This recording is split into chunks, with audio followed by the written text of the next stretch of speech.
So I just wanted to hop on here. So there's a quick edit. I thought it was season 25, episode 12. It actually is season 25, episode 11. The title of the snapped episode is Keisha Schaberg, which is Sean's ex-girlfriend's name. But enjoy this video, and I hope you guys like it. Excuse the fact that I'm tripping over my words a lot. I was really just in shock when I found out they made it into a snapped episode, but enjoy. Wow. So when I started this video, I had searched up the article because I haven't thought about this incident for a few years, actually. So I went to go search the article, and I found out they made it into a snapped episode. And the thing that blows my mind is that these were people I knew.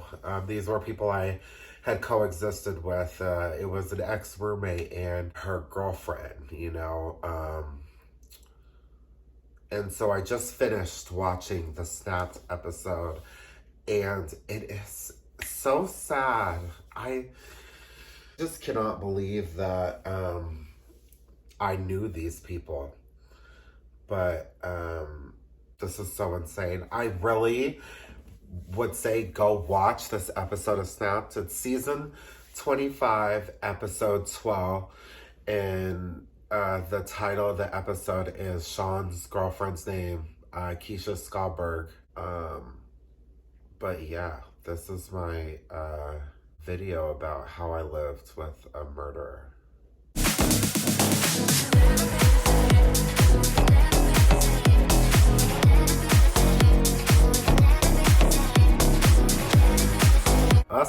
What's up, you guys? Welcome back to my channel. Today is a completely different type of video. The topic we're talking about, I don't think a lot of people know this story. I've told a few friends about it, and I actually got the chills reading the article again because it's been so long. It's been a few years, actually. I am telling the story time about how I lived with a murderer. If you guys do like this video, be sure to give it a thumbs up down below. And let's jump into this. This is literally so insane that I'm talking about this story. Okay, so what I want to do is set the scene before I start talking about the actual story in the article. So this was back in 2014, I want to say. Let me double check really quick because this was a long time ago. Oh my god, I'm literally getting the chills. Okay, so actually this was back in 2012, I want to say 2012, 2013. God, I'm literally I'm so flustered.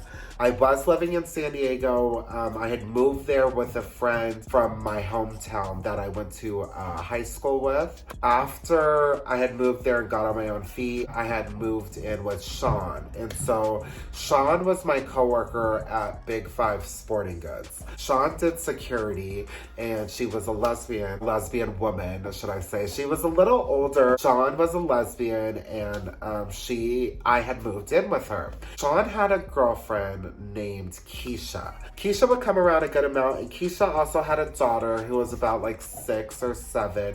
Such a sweetheart, can't remember her name, but she's a really sweet girl. And so, very chill, laid back, lax, life, you know. We had all lived together. Keisha was over a good amount because obviously it's Sean's girlfriend, and so I had gotten pretty close to Keisha too. Well, so fast forward, I want to say a few months of me living there, and then Sean comes up to me and tells me that Keisha's son has reached out to her and they want to reconnect. And I thought this was amazing because Keisha had given him up for adoption when he was a baby and hasn't seen him his whole life. And mind you, he's 18 years old now. So they had reconnected on Facebook. Sean was just letting us know, hey, he might be moving in, so that's going to be a thing. Obviously, that is something amazing in this world. to be able to reconnect and find your birth mother. And so we obviously welcomed him with open arms. And so his name is Tony, and Tony moved down to San Diego with, he brought a friend with him, Brendan, I want to say his name was. And him and Brendan had came down to California. They had, I want to say they drove down there. It was just like a really like cool thing to witness someone meeting their birth parents for the first time. There's been 2 times in my life I've actually witnessed that. Was with an old roommate, Daniel, and so I had went with him when he had met his birth mom, which was insane, really crazy, really weird, but really cool, you know. And then when Keisha had met Anthony and Brendan come to San Diego. You know, we're getting comfortable. They've been there for maybe a month or so at this point. But me and Sean are noticing that Keisha and Tony's relationship is weird. It's not, I mean, obviously, after so much time of not knowing this person, like, you're getting to re-know them, so it makes sense. But it just felt like a little different. But whatever, we just ignore it and, you know, just try to be one big happy family, whatever. Fast forward, Keisha is talking about leaving to Kansas to bring Tony and Brayden up there. They're gonna go back up to Kansas and they're going to set up everything to get Sean out there so that they can all live in Kansas together. And Sean is obviously gung-ho for it. Sean did a lot for Keisha. I don't even think Keisha was working, and Sean just took care of everything financially for her. Sean was a really amazing person. She's awesome, and I hope that she's doing super amazing out wherever she's at now. So Keisha had said to us that she was going to move out there and she was going to just get a head start. And I had planned on staying in San Diego. I mean, until Sean left, like, I was going to stay in the apartment with her. Keisha, Tony, Brayden, they all leave to Kansas, right? Mind you, they have Keisha's daughter with her. She's about, again, 6 or 7. Let's jump into the article. This is such a trigger warning because of the fact we're talking about murder. I'm going to read the title of the article. And I didn't know because then when everything was going on, obviously, like, yes, I was living with Sean. The news outlets were calling her. I had heard everything about that way. This didn't make it onto a show yet. What I'm seeing is that it was on the show Snapped, which is crazy. I definitely want to look it up and see what episode it is, just because I do know, you know, it's weird that I know these people or knew them. Teen and biological mom murder his adoptive parents because they were too strict. Anthony Brummel and his birth mother, Keisha Skalberg, hatched a deadly plot after reconnecting on Facebook. So what I want to do is just read a little bit of the article, just to give like a little background for it. Anthony reconnected to his birth mother, Keisha, on Facebook in 2013. He was thrilled. The 18-year-old had recently been kicked out by his adoptive parents, Roger and Melissa, who had adopted Anthony and his younger brother, Chris, when they were toddlers. After Keisha was overjoyed to reunite with her son, she soon became entangled in a deadly plot fueled by Anthony's revenge. Roger and Melissa were well liked in their hometown of Valley Center, Kansas, a largely rural suburb north of Wichita. Melissa was vice president of Chisholm Trial State Bank, and both she and Roger were active in their community. Melissa once made 50 pounds of potato salad for a town barbecue, and the couple had never missed a local sporting event, according to the Kansas City Star. Anthony and Chris Both excelled in wrestling and football, joining their local high school teams. Meanwhile, Keisha had a daughter with a man named Robert Swank. Don't know who Robert is. Again, I only know Keisha because Sean, and Sean was literally taking care of Keisha's daughter 100%.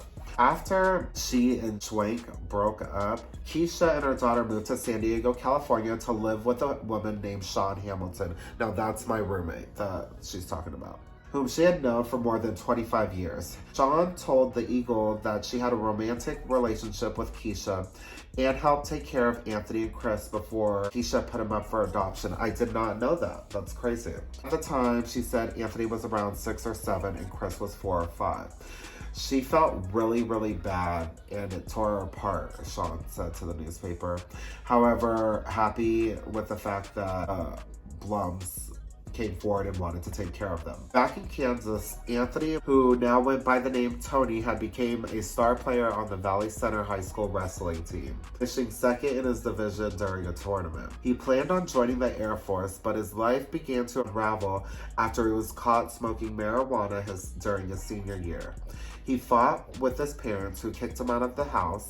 He supported himself working at fast food restaurants, drifting between friends' houses, and selling marijuana, according to the Ark Valley News. Tony was arrested for assault in June 2013, and a month later, he was booked for driving under the influence. That summer, Tony began corresponding with his birth mother on Facebook, and he soon made plans to visit her in San Diego. He brought along his friend Braden Smith, which he did, whom he sold marijuana with. They stayed at Keisha and Hamilton's one-bedroom apartment, which they did. It was so many people in this one little apartment. Actually, it was a decently sized apartment, but it still was too many people for a one-bedroom, but we made it work. Stayed in the one-bedroom apartment for close to a month, creating tension between the couple. Because of the fact it was so many of us in a one-bedroom, it was ridiculous. Sean is then saying to the news article, because me and Sean worked, all of them didn't work. You know, it was only me and Sean that were the breadwinners in the house. And Keisha would just smoke weed with them all day, every day. And it was frustrating Sean. And so that's what she says in the article. She started getting high with them every day, all day, which was frustrating. Tony often complained to Keisha about his birth parents and that he resented them for kicking him out of the house. He said that they also gave his younger brother anything he wanted, while Tony had to work 2 jobs and pay his way. I know that Tony didn't like living with his adopted parents, said Robert Swank's daughter, Victoria. Tony told Keisha that they were too strict. They didn't let him do whatever he wanted, and I guess that irritated him. While Tony had renewed his relationship with his mother, his younger brother was more reticent. This upset Keisha deeply, and she blamed Tony's adopted parents, who she believed had turned Chris against her. Smith said that Keisha's anger grew, and he testified about Keisha's homicidal impulses. We were talking one time, and Keisha told us that she had drove up the street where they lived and wanted to shoot them, but she got scared, Smith testified. In San Diego, Sean grew tired of the endless pot smoking, which we did. It was getting frustrating and annoying. It's just like, you guys aren't productive, you're not doing anything, you're not working, you're not sufficient at all. So it was getting bothersome, to say the least. Tony, Braden, Keisha, and her 7-year-old and moved into a hotel for about 2 weeks before deciding to return together to Kansas. After driving for a day, the group spent the night in a motel in Arizona. There, Tony first raised the possibility of killing Melissa and Roger, according to Smith. If we kill my parents, we can get Will money, Smith later testified. So Tony had this plan to kill his parents, adopted parents, to be able to get money out of the will, Braden said that Tony laid out the plan and even picked a date, November 15th, 2013. Knowing that Chris would be away at a wrestling meet, Tony would go out to dinner with his adopted parents, getting them out of the house so Braden and Keisha can burglarize it. After returning home, the couple would be murdered. Tony assumed that upon their death, he would be a beneficiary on their will and receive a substantial inheritance. Which the chances are slim, nigga, because they already kicked you out and, like, you are already a piece of shit in their eyes. So why would they put you on the will? That makes no sense. Brayden was asked to drive Keisha to the... This is literally giving me the chills because of the fact that I knew these people. It's so weird. I'm reading this article. I really am going to look up the Snapped episode and see if I can find it. And if I can, I will tell you guys the episode. Brayden was asked to drive Keisha to the adoptive parents' house, but he declined, instead recommending his friend Andrew. And once back in Wichita, Brayden helped Tony and Keisha grab the handguns they would use to kill him, according to Ark Valley News.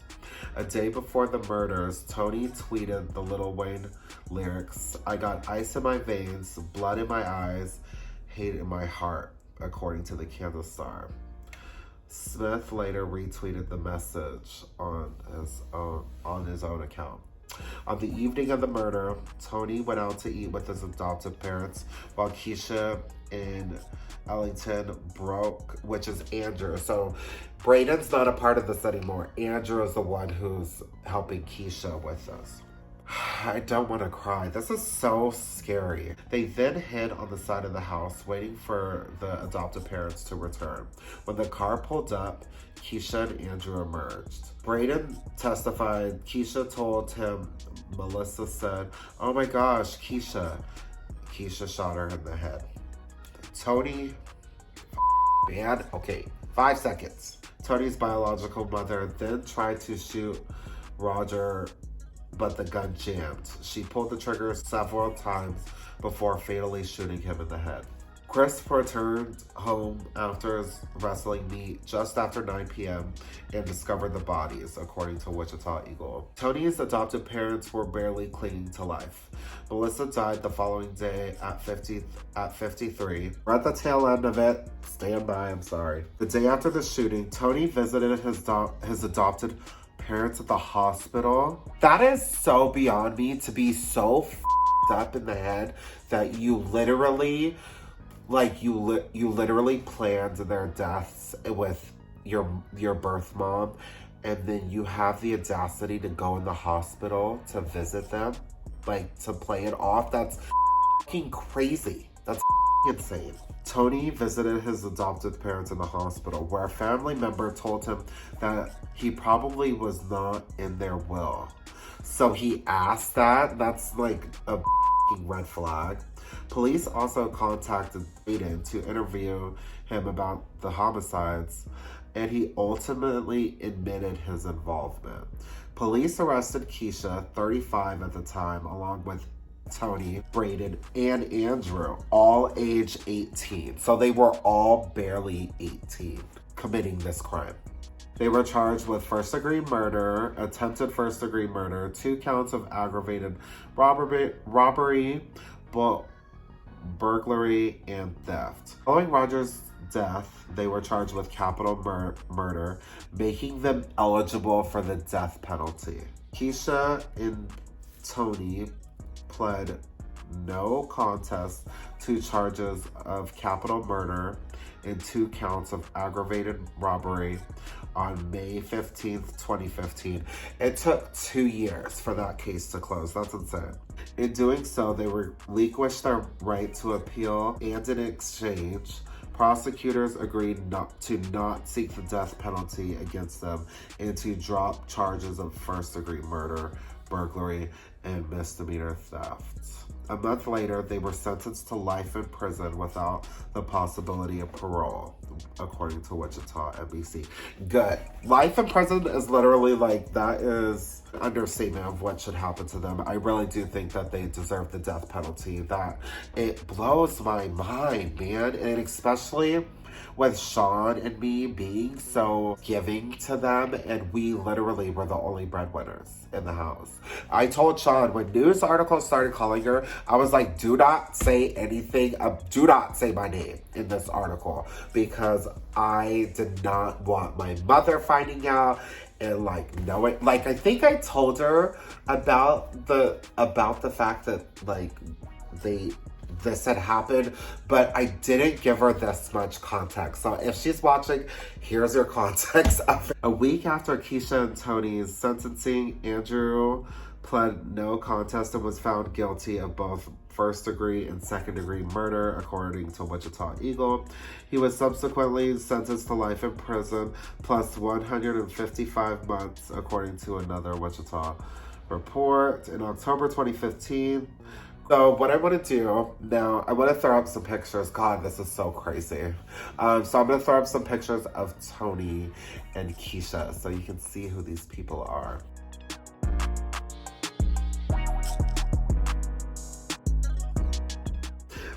It's insane that these were people that I knew, you know. It's so weird. This is all really weird. Okay, so what I want to do is I want to I'm going to look for the Snapped episode and see if I can tell you. Oh my God. It's literally like a Snapped episode. Season 25, episode 12, Keisha Scalberg. That is so insane. My whole body just got the chills right now. I'm going to go watch it. I will find a way to watch it tonight. This is so crazy. I didn't know what I was in for digging this back up. I remember the mental feeling when it all happened and how I felt so stupid for not knowing, you know, that I was living with someone who was capable of murdering someone. And it made me second guess everything and everyone. You know, I definitely have made sure to I always try to have my best judgment with people, but you never know someone's intentions, and you never know what is going on in someone's head. But I really do hope that Keisha and Tony and Andrew all rot in prison for the rest of their lives. It is such a joke for them to not get the death penalty after doing that to two innocent people. Yeah, I don't know how to end this without, I just don't know. I really don't know how to, I really didn't expect it to hit this hard. Be sure, I don't even want to be like, be sure to subscribe, be sure to like what the dude? What the It's so crazy. Be sure to stay cutthroat, you guys. All right, bye.